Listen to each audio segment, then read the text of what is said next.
Avant-dernier épisode de l'année 2023, les amis. Ben oui, déjà, ça passe extrêmement vite. Alors, ça va pas être l'épisode bilan rétrospectif de l'année 2023. On se garde ça pour le dernier épisode, celui de la semaine prochaine. On va parler de la voiture électrique et de l'adoption par le consommateur de la voiture électrique. Est-ce que le consommateur a été bien docile? Est-ce qu'il a fait ce qu'on lui a demandé de faire, c'est-à-dire d'acheter les voitures électriques?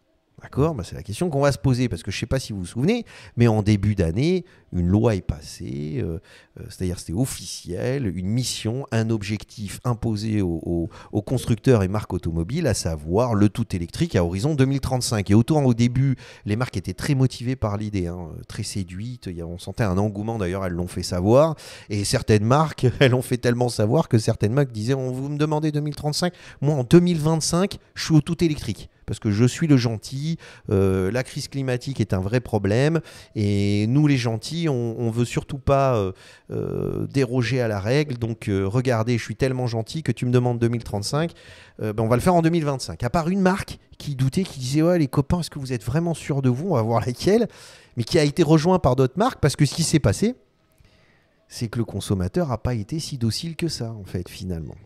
Et justement, alors c'est passionnant, c'est une série absolument passionnante et on va regarder ça dans cet épisode de Mes Bricolos. Allez, on se retrouve tout de suite en couleur.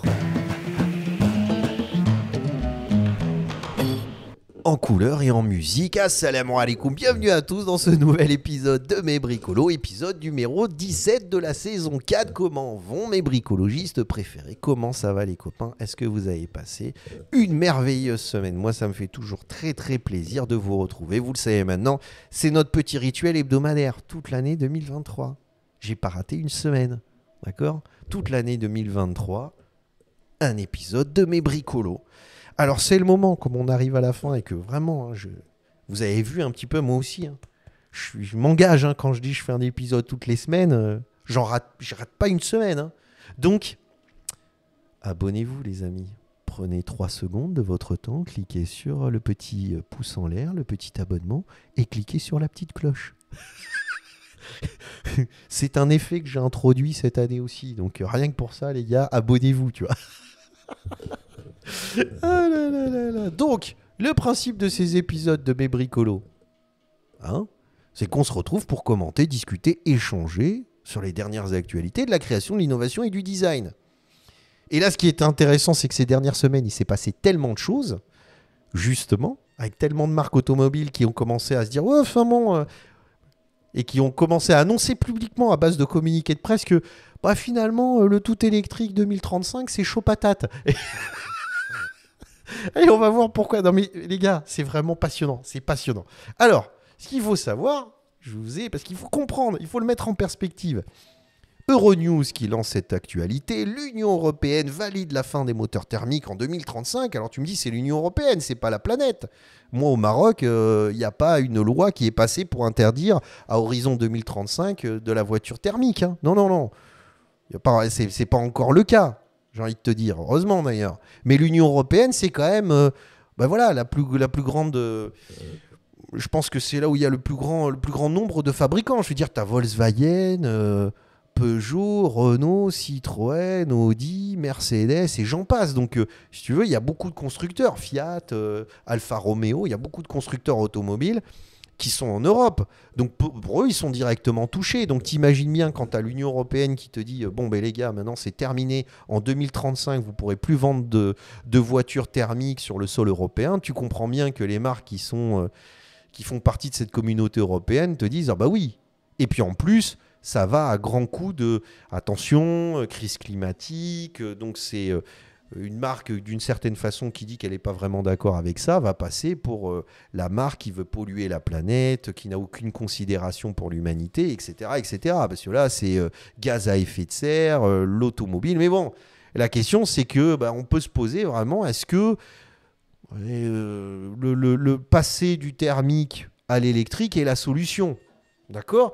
Mais en tout cas, ce qui est sûr, c'est qu'au début, l'Argus, et ça, c'était Au début, je te parle même avant que l'Union européenne valide la loi comme quoi, ça y est, on passait, parce que c'est un débat qui s'est tenu bien avant. Hein. Ça faisait plusieurs années avant 2023 que était débattue la question du tout électrique et de la problématique des véhicules thermiques. Hein. C'était bien avant. Et regarde, il y a cet article de 2021, on était en pleine crise Covid, les constructeurs qui passent au 100% électrique d'ici 2030. C'est-à-dire que l'Europe impose 2035, on peut déjà se poser la question, est-ce que c'est vraisemblable?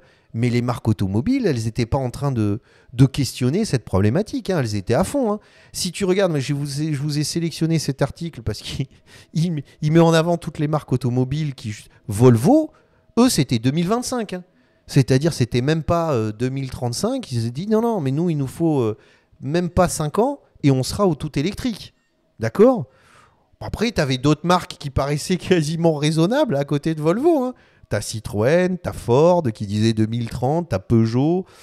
Voilà, je veux dire, qui disaient, bon, Alfa Romeo, ils ont dit 2027, ils ont coupé la porte en eux. Mais je veux dire, tu n'as aucune marque. Hyundai, alors Mazda qui dit on va passer en 2050. Mais sinon, c'était à celui qui allait dire, voilà, moi, c'est le plus tôt possible, quoi. Tu vois ce que je veux dire ? Bon, il faut savoir que quand même, passer au tout électrique, c'est pas une mince affaire. C'est compliqué de passer au tout électrique. C'est vraiment un truc... on peut se poser la question. Et déjà, à l'époque, il y avait certains médias qui commençaient à dire, écoutez les gars, est-ce que le tout électrique, pour 2035, c'est la solution miracle? Et ça, c'est un article qui a été publié en 2022. Mais c'était pas évident hein, de tomber sur ces articles-là. C'était pas... Il n'y avait pas beaucoup de médias qui commençaient à justement se questionner. Regardez, je ne sais pas qui c'est, Aurélien Bigot, mais il disait peut-on et même faut-il critiquer la voiture électrique? C'est-à-dire que dans ce tweet, c'est pour ça que je vous ai sélectionné cet article, c'est parce que dans le tweet, on ne peut pas trop, parce que comment ça, t'es dégueulasse, tu ne penses pas à l'humanité, tu ne penses pas à la planète. Il y avait une grosse... on te culpabilisait énormément si tu osais émettre un doute sur la problématique de la voiture électrique. Et comme les marques se jetaient dedans à fond la caisse en expliquant que il fallait passer, que c'était très important de passer à tout l'électrique, au tout électrique, tu disais au final, voilà. Mais on se rend compte que ces articles qui, à moitié, hein, elles vont tremper l'orteil dans le... Elles pointent du doigt, tu vois ce que je veux dire? C'est-à-dire, elles y vont pas à fond. Tu vois, elles doutent, fin de la voiture thermique, pourquoi le tout électrique n'a rien d'une solution miracle? On reste dans le questionnement, on aborde certains sujets, notamment de l'approvisionnement en matières premières pour passer du thermique au tout électrique. T'imagines bien que ça fait des décennies que tu travailles sur le moteur thermique, tu as réussi à développer une technologie que tu maîtrises parfaitement. En plus de ça, sur la dernière décennie, voire même sur les 20 dernières années, non seulement tu maîtrises la technologie, mais tu l'as optimisée, c'est-à-dire tu consommes de moins en moins. Ce sont des moteurs qui sont encore plus très performants, qui ont besoin de très peu de maintenance, qui en plus ont des filtres à particules qui filtrent une énorme quantité de rejets toxiques. Donc tu te dis, quand même, avec cette technologie, on l'a bien maîtrisée. Donc passer à tout l'électrique, ça n'a plus rien à voir. Je veux dire, c'est pas dans la voiture, c'est la même technologie que tu as sur ton téléphone, mais la consommation d'énergie est bien plus importante. Je veux dire, un moteur électrique, c'est pas un écran. Hein. C'est ce qui consomme le plus d'électricité. Hein. Si demain, tu as une piscine ou un puits chez toi et que tu regardes ta facture d'électricité, tu vas te rendre compte que c'est ton moteur pour faire monter l'eau du puits ou pour nettoyer la piscine qui consomme énormément d'électricité. C'est pas ton téléviseur. Tu vois ce que je veux dire? Donc, c'est pas la même chose. Donc, en fait, tu te retrouves avec quelques articles de petits médias qui disent ouais, enfin bon les gars, qui commencent à dire ouais mais c'est quand même chaud parce que faut changer la ligne de production, faut changer de technologie, on passe certes de l'essence, du gasoil, mais à l'électricité, mais l'électricité faut la produire, il faut la stocker. La production d'électricité c'est une problématique. Est-ce que c'est vraiment aussi écologique qu'on le pense? Est-ce que emmagasiner autant d'électricité dans des batteries en lithium qui utilisent des métaux rares, je veux dire, c'est compliqué aussi. C'est-à-dire la question écologique est multiple. C'est pas une simplification et une aussi évidente de la voiture, c'est dégueulasse. On passe, enfin le thermique c'est dégueulasse, on passe à la voiture électrique. C'est pas aussi simple que ça. C'est beaucoup plus compliqué que ça. Et justement, on est dans une période d'effet d'annonce. Tu vois, c'est d'une certaine façon, cet épisode peut être aussi un bilan parce que on est sur de l'effet d'annonce. On arrive, c'est un peu des punchlines. C'est comme quand tu es sur ta timeline Instagram et que tu regardes tes stories où les mecs, c'est des phrases. Si tu te lèves le matin à 4 heures, ta journée sera magnifique. Ouais, mais enfin, mon mec, c'est beaucoup plus que ça. Donc, on est sur des phrases, tu sais, un peu comme les coachs de vie. C'est-à-dire, on te balance des punchlines. Et en fait, derrière, oui, mais attends, quand tu creuses un peu, tu te rends compte qu'il n'y a absolument aucune profondeur, aucune analyse complète avec une compréhension de ce qui est en train de se passer. C'est des effets d'annonce. On est sur de l'instantané, comme ça. Et là, on se retrouve, je veux dire, c'est symptomatique d'un état d'esprit. Et en plus, avec une culpabilisation, mais terrible. C'est-à-dire à grands coups de médias, à grands coups de marketing et de communication, on te balance que si jamais, je ne sais pas si vous vous rappelez des pubs en début d'année de BMW, si jamais, en gros, c'est si jamais tu adoptais pas la voiture électrique, tu étais un gros dégueulasse, quoi. Ouais, le consommateur, au bout d'un moment, il sort du Covid. On lui a dit fais ci, fais ça. Il a bien voulu faire parce qu'il s'est dit bon, allez, je le fais pour ma grand-mère, je le fais pour mes enfants. Donc, allez, je fais ce qu'on me dit. Puis là, il se retrouve en train de se dire enfin bon, j'ai fait des trucs. Finalement, je me rends compte qu'on s'est bien foutu de ma tronche.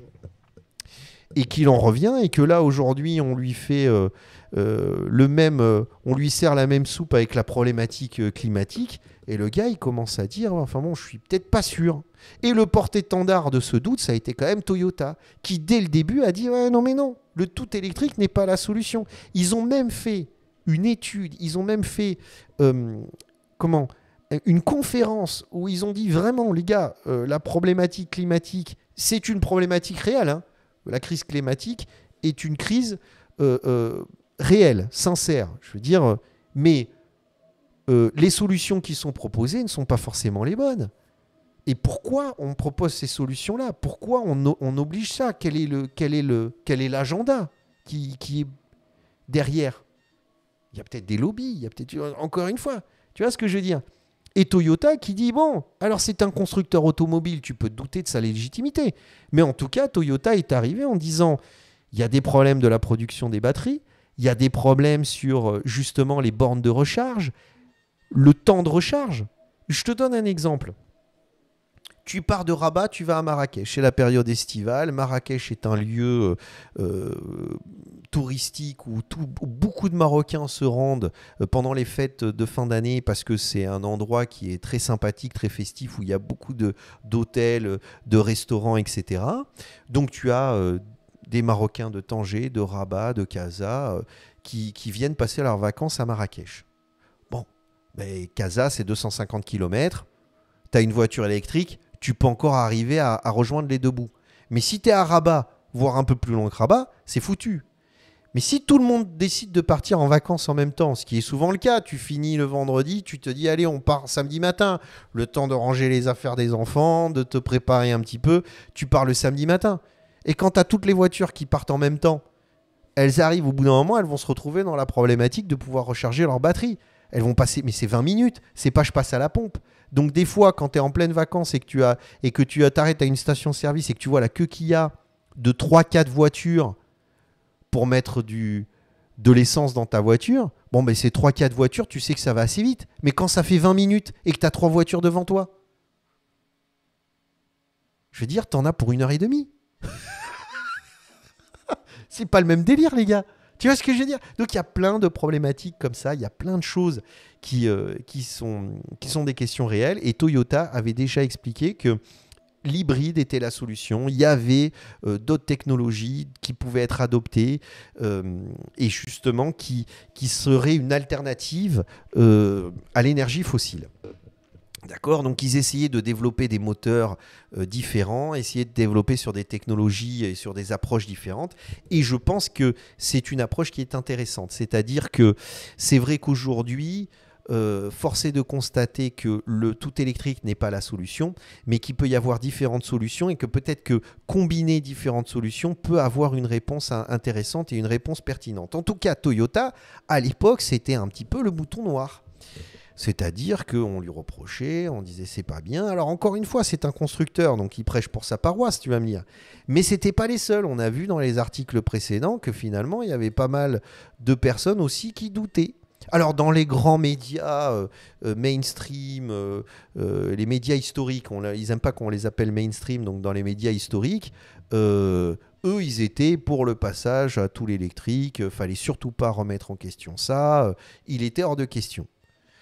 Mais ce qui s'est passé, c'est que peu de temps après, là on arrive fin de l'année 2023, Ford met ses projets d'électrification en pause en Europe.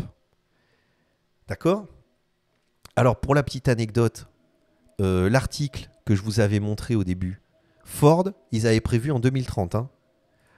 Ça n'a pas duré longtemps. En quelques années, entre 2021, parce que l'article a été écrit en 2021, entre 2021 et 2023, en 2-3 ans, Ford s'est rendu compte que c'était inatteignable pour 2035. D'accord ? Et commence à dire, mais c'est pas possible. Les mecs, ils expliquent dans l'article qu'ils ont été obligés de licencier parce qu'il y avait un tel investissement qui était nécessaire pour le passage, pour transformer les lignes de production du thermique vers l'électrique, que ça coûtait tellement cher et l'investissement était tellement important qu'ils ont dû licencier, qu'ils perdent de l'argent à chaque fois qu'ils vendent une voiture électrique. En fait, en gros, ils n'y arrivent pas. Ils n'y arrivent pas. Et en plus de ça, le consommateur, il n'est plus aussi docile. Les méthodes qui étaient de le faire culpabiliser, de lui dire qu'il était le méchant et qu'il fallait qu'il achète une voiture électrique pour montrer aux autres que lui, c'était un gentil, et bien en fait, aujourd'hui, c'est l'effet inverse. C'est-à-dire que ceux qui ne veulent pas acheter de voiture électrique en disant mais c'est les arguments, les objectifs à atteindre, les solutions sont complètement débiles et c'est voire même contre-productif, maintenant, ont tendance à dire ceux qui se précipitent pour acheter les voitures électriques sont un petit peu, ne sont pas aussi ne sont pas aussi au fait de ce qui est en train de se passer. Ça manque de cohérence. Et je vous dis, il y a eu une évolution sur les 3, 4, 5 dernières années. On s'est rendu compte qu'il y a une évolution. Le consommateur se rebelle.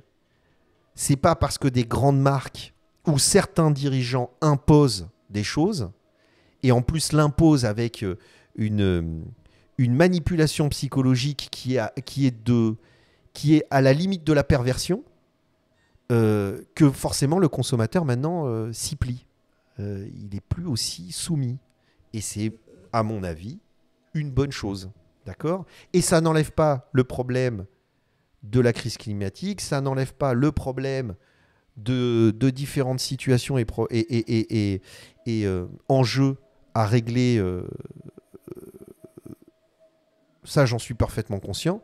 Mais c'est pas parce qu'à un moment donné, c'est pas blanc ou noir. C'est pas parce qu'à un moment on dit ça c'est dégueulasse que la méthode, et on te présente une méthode en te disant c'est celle-là et s'il n'y en a pas d'autres. Non. Moi, je peux vous dire que dans mon studio de design, on a des panneaux solaires qui fournissent 100% de l'électricité qui est consommée la journée. J'ai pas mis de batterie. Parce que quand tu fais une étude approfondie, non seulement il te faut beaucoup de panneaux solaires, bon, on a de la chance parce qu'on a une surface sur laquelle on peut entreposer les panneaux solaires, mais des batteries, c'est très compliqué. Parce que ça demande un entretien. Et quand je parle d'entretien, c'est pas quelqu'un qui vient... non, c'est qu'il faut changer les batteries. Donc il y a une consommation Il y a énormément de choses qui se mettent en place, surtout à des températures qui sont très élevées à Marrakech. Donc, il faut un climat. T'imagines, il faut installer un climatisateur pour refroidir les batteries. Enfin, je veux dire, en fait, c'est compliqué. Et dès que tu essayes de trouver une solution, c'est pas aussi évident que ça. Et aujourd'hui, il y a certaines choses qui fonctionnent très bien. Les panneaux solaires thermiques pour les ballons d'eau chaude, ça fonctionne très bien. Les panneaux solaires photovoltaïques pour ceux qui ont une surface sur lesquelles ils peuvent entreposer ces panneaux et qui ont du soleil, comme nous on l'a à Marrakech, ça fonctionne très bien. Donc il y a des solutions qui fonctionnent, mais tout ne fonctionne pas, voire même ça peut être contre-productif. Est-ce que vous voyez ce que je veux dire? Et c'est ce qui s'est passé avec cette histoire de l'automobile. Donc on a Ford qui l'annonce, mais ce qui est très marrant, c'est que Citroën relance le Berlingo non électrique officiellement arrêté début 2022 parce qu'en fait, les consommateurs n'achètent pas les voitures électriques. Ils ont compris qu'il y a quelque chose qui ne fonctionnait pas, que ce passage à tout l'électrique ne réglait pas des problèmes, qu'il y avait plein de situations dans lesquelles l'électrique ne pouvait pas fonctionner ou fonctionnait mal. Et d'ailleurs, le Berlingo, c'est pas pour rien que c'est lui qui est resté en thermique, parce que c'est souvent le véhicule qui est utilisé par les professionnels. Tu vois ? T'es boulanger, t'es mécanicien, t'es restaurateur, t'es artisan, bah tu vas acheter un Berlingo et t'as beaucoup de déplacements à faire. Et que finalement, l'électrique, ça demande beaucoup d'entretien et c'est pas évident à recharger constamment. Et puis, c'est un véhicule qui est soumis à tellement de situations extérieures que peut-être, je sais pas. Mais en tout cas, en gros, il n'est pas adopté. Les consommateurs ne suivent pas. Enfin, c'est vraiment passionnant. Je sais pas ce que vous en pensez. Et dites-moi ça dans les commentaires. Et je vais terminer avec ces deux articles parce qu'on se rend compte que l'année 2023, ça a été beaucoup ça. Regardez, en Arabie Saoudite, on a beaucoup eu des bâtiments comme ça où on se dit, voilà, c'est l'avenir de l'humanité. Ben, en fait, tu te rends compte que tu peux te poser la question. Pareil pour l'Apple Vision Pro. On te dit, voilà, c'est l'avenir. Tu peux te poser la question. Et ce qui est intéressant de remarquer, c'est un peu comme Toyota au début d'année, c'est que tu as des marques qui te disent « je ne suis pas convaincu de l'idée, c'est plus compliqué, il y a plus d'enjeux ». Donc tu as l'Alpine qui est sorti, le mec qui a quitté Apple, il y a un épisode que j'ai fait sur ce sujet, qui a quitté Apple et qui en est revenu, tu vois, et qui dit « ouais, mais enfin bon, peut-être qu'en fait, c'est l'intégration de l'intelligence artificielle sur soi ». Et c'est peut-être pas se foutre un casque sur les yeux et se détacher complètement de son environnement et des personnes qui sont avec nous. Et donc, tu sens que depuis le Covid, c'est moins évident. Il y a des marques qui continuent mais qui reviennent. Il se passe des choses. Il n'y a plus la docilité, une soumission, voilà, du consommateur. Il y a une remise en question. C'est plus aussi évident qu'avant. Voilà. Et je trouve ça passionnant, je trouve ça très intéressant parce que justement, quand on fait du design, il y a certains sujets où on se rend compte que c'est du greenwashing, c'est-à-dire on utilise le climat pour redorer le blason d'une marque, c'est du marketing, c'est de la communication, c'est parce que pour écraser la concurrence, on va passer sur une technologie qu'on utilise et on va jouer sur des manipulations et des manipulations qui sont la culpabilité, le désir, l'envie, etc. Et voilà, et on en sort. Et il y a de plus en plus de designers qui prennent conscience de ça et qui ne veulent pas rentrer dans cette dynamique. Il y a de plus en plus de marques qui justement, et je pense au mec de l'Alpine, il y a de plus en plus de marques qui justement prennent le contre-pied et se disent ouais, enfin bon, et commencent à douter de ça. Mais il y a certains dirigeants qui s'obstinent complètement dedans, et à savoir pourquoi, la question est ouverte et la question est posée. C'est un épisode que j'ai refait 10 fois parce que ce sont des sujets sensibles, hein. C'est pas évident d'aborder cette problématique. C'est pas sensible parce qu'on peut très vite passer pour quelqu'un qu'on n'est pas. Et même si il y a certaines choses sur lesquelles on peut être d'accord ou pas, je pense qu'aujourd'hui, il faut ouvrir un débat. Faut ouvrir un débat, questionner, commencer à se poser des questions, commencer à aborder différents sujets, laisser les personnes qui ne sont pas forcément totalement d'accord avec vous débattre pour essayer, débattre sans colère, sans agacement, pour essayer de trouver des solutions intelligentes, pour essayer de trouver des solutions qui ont du bon sens, qui sont pleines de bon sens. Je pense que c'est surtout ça qui est très intéressant. Et un peu ces épisodes de mes bricolos, moi je m'en rappelle, je les avais commencés pendant Covid, justement parce que je voulais revenir à une authenticité, à un contact direct. Elles ne sont pas montées, elles sont tournées montées. Il n'y a pas de post-production, je prends le fichier, je l'envoie comme ça sur YouTube. C'est pour ça que des fois je me répète et tout ça. Et en tout cas, je remercie tous les abonnés. J'en profite pour remercier tous les abonnés qui m'ont suivi dans cette année 2023 et qui m'ont soutenu, qui m'ont envoyé des commentaires. J'ai pas de réponse à tout, mais j'aime bien discuter de tout et connaître votre opinion, connaître votre avis. Donc on se retrouve dans les commentaires. Et puis en attendant, je vous envoie 2 épisodes supplémentaires. Vous n'avez plus qu'à cliquer dessus pour les regarder, qui s'ouvrent à gauche et à droite. Et vous avez ma petite tronche qui s'est mise devant vous. Comme ça, vous n'avez plus d'excuses pour vous abonner. Vous avez juste à appuyer dessus ou à cliquer dessus et vous vous abonnez. Voilà les gars. Allez, on se retrouve la semaine prochaine pour le dernier épisode de mes bricolos. Salam à tous.